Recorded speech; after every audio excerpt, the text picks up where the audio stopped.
This is a Yeti SB 5.5, so it's got 5.5 inches of travel. It's solid carbon, even your back end is carbon on here. Right here I have carbon bars, and I was having issues with these guys sliding on the bar. So this is loose right now because I just loosened it, because I'm going to show a little video here about how you take care of carbon parts. Anytime carbon is fastened by something metal or even carbon, you can overly tighten it and you can crack these. So there's a lot of people that are known for snapping carbon, at a bracing point.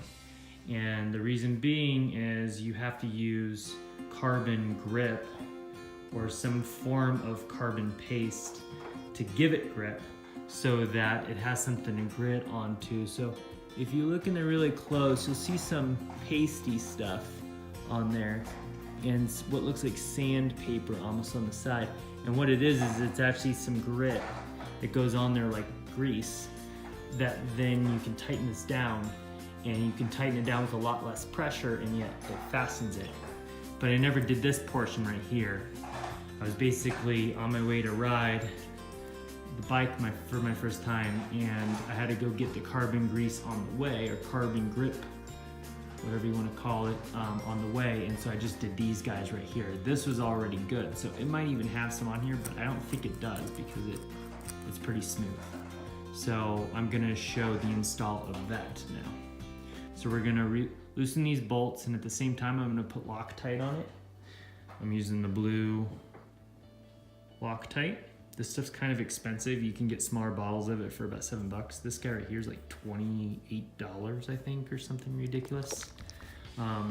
So we're gonna put Loctite on the end of the threads, and I'm gonna take this whole head off, and then we're gonna put the carbon paste on the bar. All right, so we basically took off the stem. Tire like to flip around on me because it is pointed like this, so the weight turns it around, so it's backwards.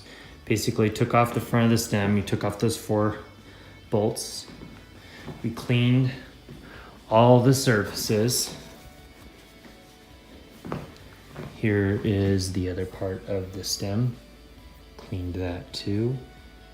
This is a turbine stem. Really quick showing you the prep. I used waterproof grease for ball and roller bearings. This stuff is a little bit thinner than some of the other greases, I feel like. So typically I wouldn't put grease on bolts just kind of going in, but it is necessary in areas that are exposed to rain or anything like that. So basically I cleaned these. Let me get this in focus here. Clean these. I put grease on the lower half, so where you can see my finger is all greased. And then on the top I left that out, and I put the Loctite on this blue stuff right here. So this is the Philwood. This is a San Jose, California company. I actually got this in Boulder from, where was it? Basically the most popular bike shop up in off of Pearl Street, I think. And then Threadlock, which I just get this stuff from auto parts stores. So I have that actually sitting there. These are all ready to go now. Now the other part that I was going to show you, this is fiber grit. I got this from a local bike shop. It's only $8. This is from Golden Bear Bikes. So I did buy this. By the way, everything as far as my videos go, I'm not getting advertisement or anything or getting paid for advertisement or anything like that. The carbon fiber assembly gel. So you can see, kind of like a clearish paste, but it has a lot of almost like what is like sand in it, but it's soft. It reminds me of what people use to scrub their faces with. I wouldn't suggest using that, but it just has a little bit more grit to it. And then after it dries, it has more of a pasty texture.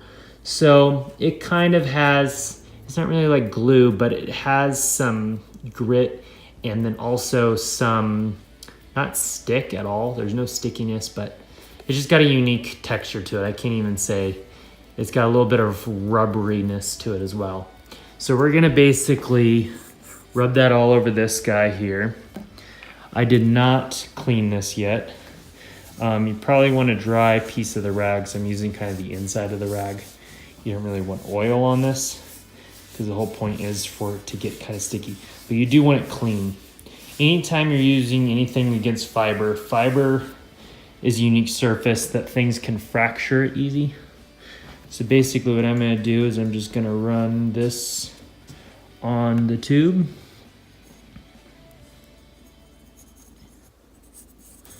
And not that I was having any problems with the tube, but it's better to take it off and put this on the surface. The reason why it probably worked is it had a wide range of clamping, and that's part of the point for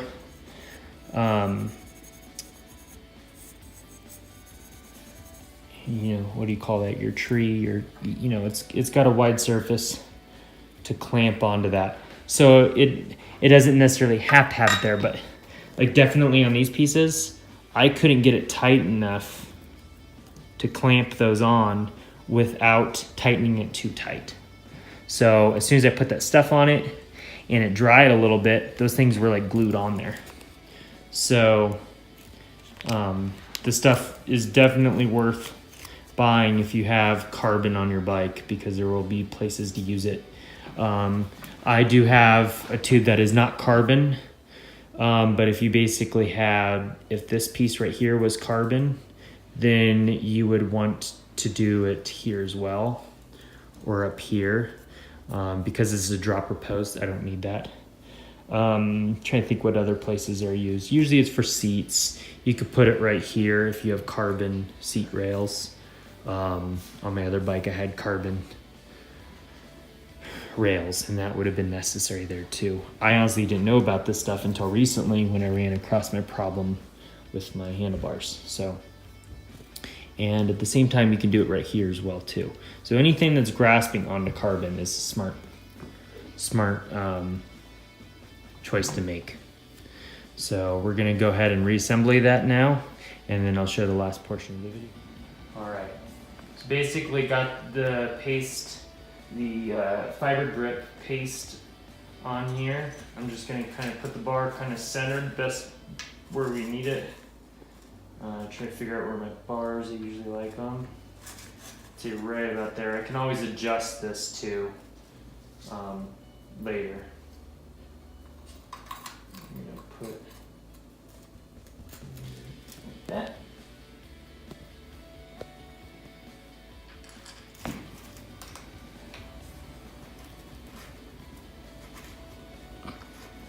These do have actually pretty long screws, so things like this, it's worth having these T hex wrenches. Makes it pretty convenient.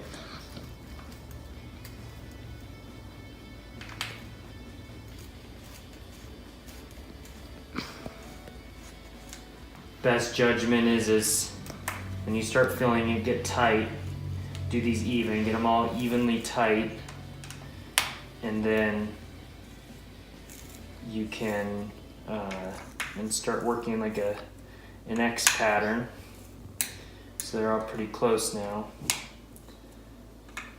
And I like to use this side of the handle. This side's more for torquing.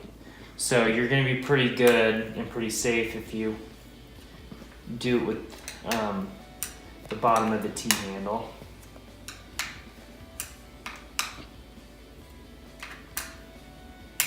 And the whole point that we put that grip on there is because, yes, you aren't supposed to tighten these down very tight. So, should be pretty good. So I'm just using some common sense here in the sense of like what is too tight. You definitely do not ever want to wrench anything carbon too tight, because yes, you will crack it. So that should be good there. I did literally a 1/10 of a turn with the side of the T, and that should be enough. Bars aren't going anywhere now, so should be good.